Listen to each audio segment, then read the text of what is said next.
Hello. Yeah.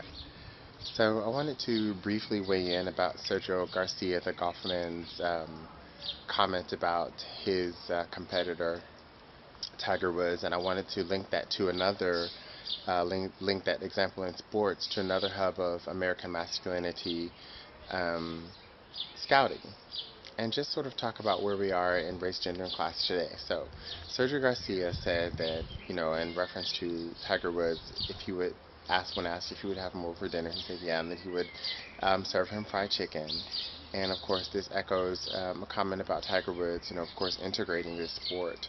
Um, back in '97, was it Fuzzy Zeller who said that, he'd serve him, fried, if he won, if Tiger won, they in his celebration they'd eat fried chicken and whatever those people eat, he said, in those words. And so, what's interesting is that in such an arena, the race card is still a trump card, and that's what's. I mean, I think that for me is what the race card always reminds us of. We talked about it before with Hillary Clinton and Barack Obama's in the early days when she was running against Barack Obama in the primaries for the Democratic Party in this first campaign, and she pulled her, race comment. And so the thing about it is, when this happens, we have to look at that, say we're in a society where in this game, pulling out this race is a trump card. It's not pulling on people's sympathies. It's not saying, oh, there's racism, because remember, in classic, American style, Tiger, Woods doesn't talk about race. I mean, once in his American Express commercial, he talked about um, the idea that he had been sort of racially excluded, legally through from some of the places where he is now allowed to golf, some of the same places where women aren't now allowed to golf. And so you see that these exclusionary practices, where you find racism, you often find sexism. Where you find sexism, you often find homophobia. So, by no surprise, in this sort of hub of masculinity, that you find this nexus of white supremacist, patriarchal, capitalist thinking, as Bucks calls it.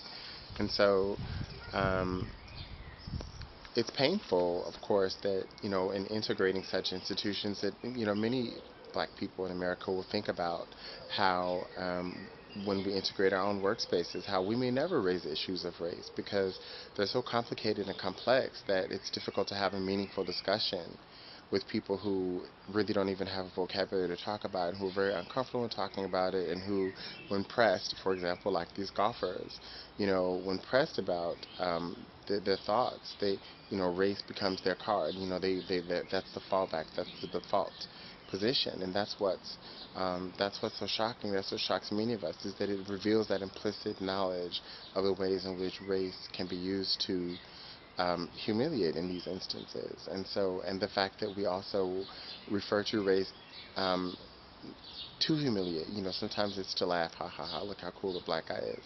But in those instances of humiliation, and that's what's so scary and frightening to many people because, even the very presence of black people can say to them, oh my gosh, what if something racist, comes out of my mouth?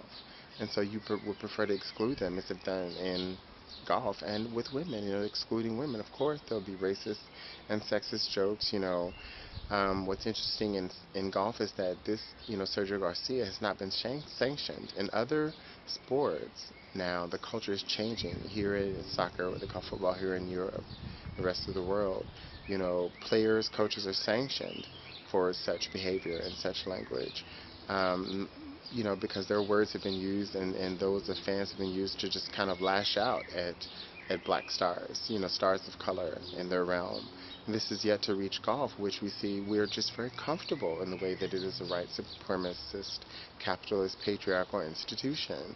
We're okay with the fact, we don't boycott golf when, um, they play at institutions that exclude women. We don't boycott, the news channels and the sponsors who support them. You know, we don't demand to, the Tiger would say, I'm not going to play here so they integrate this. We don't demand that, all those years we didn't demand that, we didn't boycott those white players who said nothing as their places were all, upper class white men.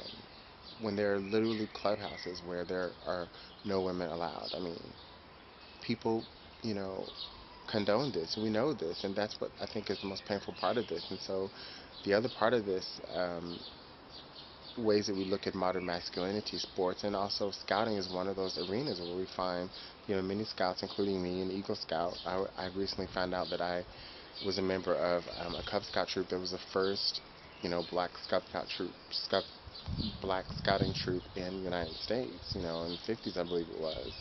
And so I was in an all-white troop, and some really, horrendous things were said to me by some of the kids, but then we were kids, so someone could say to me, oh, your hair looks like pubic hair or something like that, and it'd be really racist and really humiliating, but as kids, it's said in such a fumble, you receive it in such a fumble that you're able to respond to it as kids. But when adults do that, or adults are in situations where they have more power to exclude people from their environments, their neighborhoods, their workplaces, their schools, their voting blocks and sort of thing, is something that we have to think about more critically, more seriously, and how we unlearn those patterns.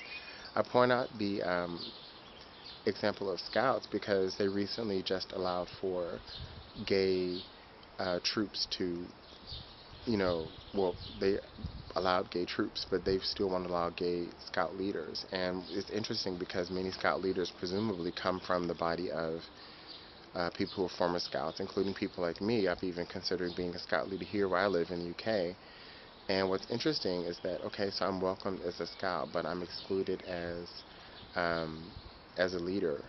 And this is interesting on 2 points. A, the UK has integrated Scouts, so while, the Girl Scouts in America, we're still fighting over this narrow gender line. The Girl Scouts in America, allowed lesbians many years ago, and then the Boy Scouts, this hub of masculinity, is only now doing it. Here in the UK, they just blurred that all together and have mixed scouting.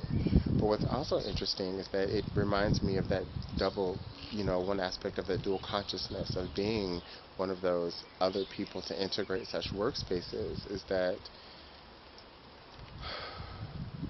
in having to sort of be, I'll use the example of the black body, and having to be, the cool thing, sports itself is so, embodied, emblematic of it is the NBA. The black body is used to sell sports, the brands, all the major brands. Before there were the Venus and Serena, doing tennis. But even sports itself was almost synonymous with this heroic black body in the modern age. The largest gladiators, dribbling a ball up and down the court, these big black men, NFL, and then of course, 42 this year with Jackie Wilson's story coming out in baseball. So Tiger Woods doing this is also an arch of history that has been followed, so and that we would find resistance is of no surprise. But part of what he has to do in that space, just like Jackie Wilson, just like, potential gay Scout leaders, is that how do you respond literally when you are face to face with hate? This is dramatized in the movie a great deal.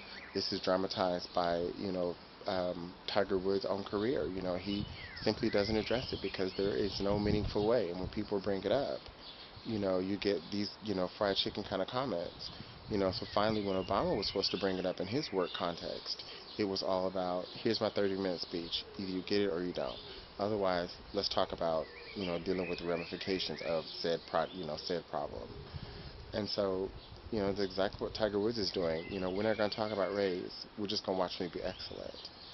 Venus and Serena, we're not going to, you can look at my big black booty, but I'm going to get this ball, over this net. And that kind of thing. And so, we here as black children, we have to be twice as good to get half as far. That culture of excellence, it's one way that it's bred into us.